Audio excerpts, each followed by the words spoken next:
Mapagpalang araw sa lahat. For today's video, ang review po natin ito pong GTR 150. Yan mga guys. Alam ko may lumabas na po ngayon na Honda Winner X.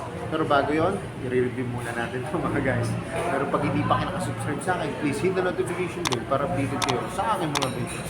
Tara mga guys, simulan natin itong review. So yun mga guys, i-review po natin itong Honda GTR Supra na 150. Alam ko late na po ito kasi may lumabas na po silang bago ngayon, yung Winner X. Pero yung mga naghahanap pa rin po nito, available pa rin po ito mga guys sa Honda. Yan, simulan natin sa gulong. Ang gulong po nito ay 90 by 80, 17 pang sukat mga guys. Tapos IRC po siya. Tubeless na po siya mga guys. Tapos tignan nyo naman yung kanyang mugs. Ang ganda po ng design ng mugs nito. Kita nyo naman, no? Tapos yung kanyang disc brake. Ayan. Solid din po ang disc brake nito. Oh. Bilugan po. Oh. Solid din po. Tapos mga guys, ito po yung kanyang brake caliper. Brass po siya, parang kulay brown po siya. Tapos ito po yung kanyang fender. Yan. Ang fender po niya ay glossy na rin. Tapos may konting decals po dito magkabila. Tapos ang likod na gulong nito mga guys ay ang sukat naman po ay 120 by 70 po. 70 po mga guys. Tapos meron po siya dito chain cover na fairings po. Tapos maganda rin po mga guys yung ano nito. Yung tapakan na angkasan. Yung step nut po. Ang ganda po mga guys. Tapos kagandahan nito mga guys. Disc brake po yung harap niya. Pati po likod niya, disc brake din po mga guys. Tapos ito po yung kanyang taillight. Yan. Taillight niya po. Ano na po ito mga guys? Bulb type po ito. Bulb type. Tapos ito po yung kanyang signal light. Yan. Magkabila po. Flexible naman po siya. Bulb type din po. Tapos mga guys, ang design po ng clearance nito, yan, no? Para siya may carbon. Yan, carbon. Tapos ito po yung kanyang reflector. Tapos may ilaw po siya rito. Para kita po yung ating plaka. Mga guys, ano ko lang ano, ang ganda ng spike ng gulong nito, lalalim. Talagang hindi ito madulas mga guys. Yan. Tapos mga guys, ito yung kanyang gear pedal. Yan. Kulay black po siya na matte.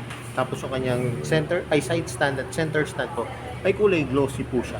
Glossy na black. Tapos ito po yung kanyang engine. Yan. Ano po siya eh, para po siyang matte black ang kulay. Tapos ito po may decal siya rito. Yan. Supra GTR 150. Tapos ito po yung kanyang grab bar. Matte black po. Tapos yung flaring siya po dito. Basta parang ang design po, para may carbon. Yan. Pero flarings po siya. Tapos dito po sa kabila.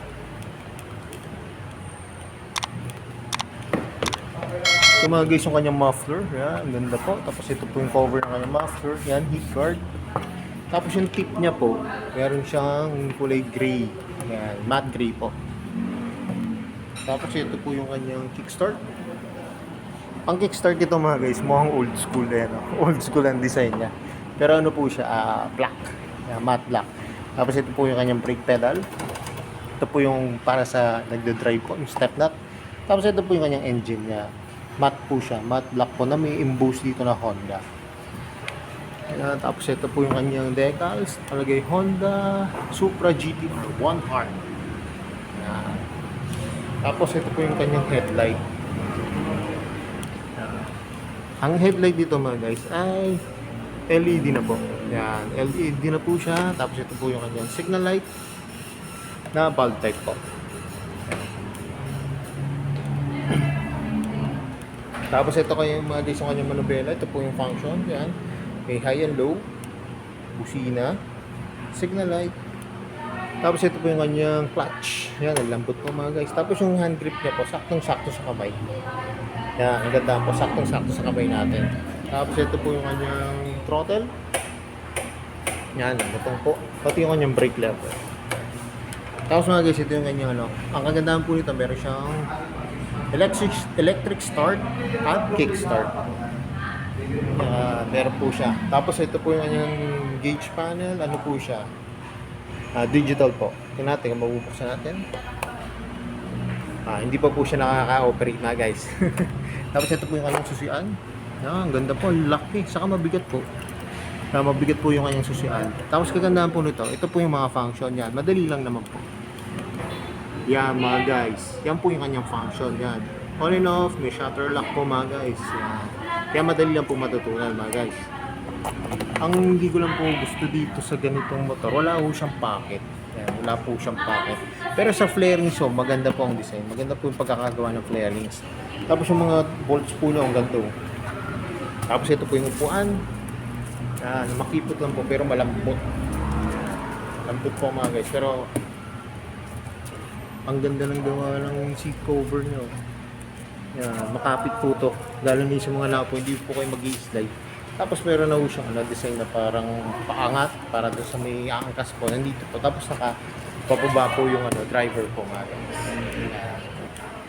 So yung mga guys, ito na yung naabangan ko. Tignan natin kung abot natin to GTR 150 na Supra.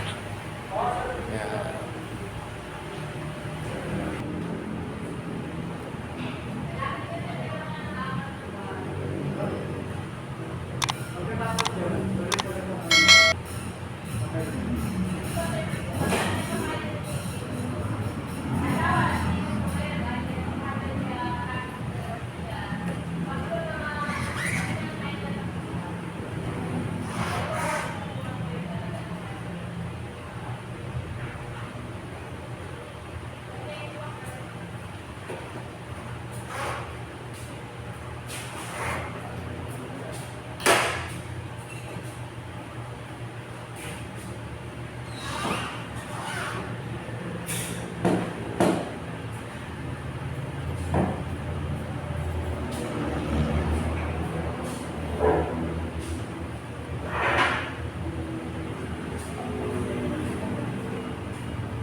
So yun mga guys, nakasakay na ako dito sa Supra GTR 150. Yan.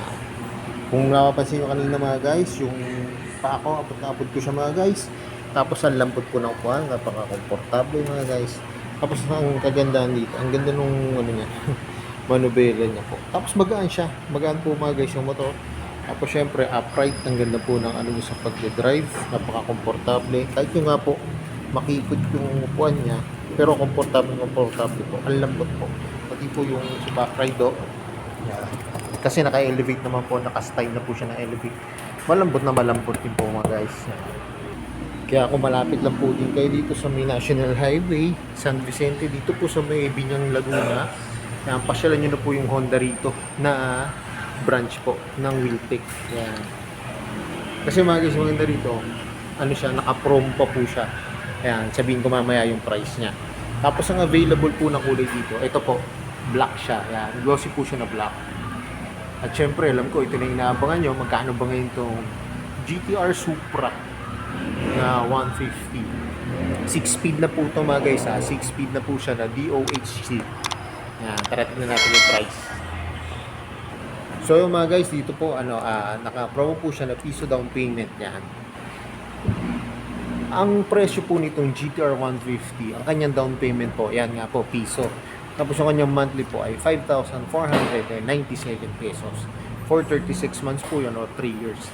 Yung pong may rebate po siya ng first year na 500. Kaya kung ang babayaran nyo po ay 5,400, magiging 4,900 na lang po siya. 4,997 pesos po sa unang taon po. Tapos sa second, third year po, less 200 na lang po. Kaya magiging na siya, 5,297 po mga guys.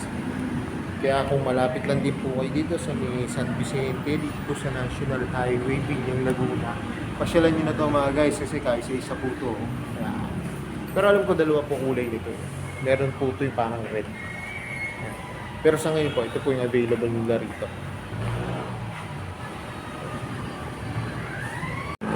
So yun mga guys, hanggang dito na lang. Kung di pa kayo nakasubscribe sa akin, please hit the notification bell para updated kayo sa akin mga videos. Salamat nga po pala dito sa may Honda. Mga guys. Yan, dito po yan sa may National Highway, San Vicente, Binyang Laguna. Makikita nyo po ito mga guys. Ito po ay Honda at may katabi po na Wiltec. Yan. More sales to come. At gaya na lagi ko sinasabi, ingat po palagi. Ride safe always and God bless po. Palike and share na rin po ng aking mga videos. Bye-bye!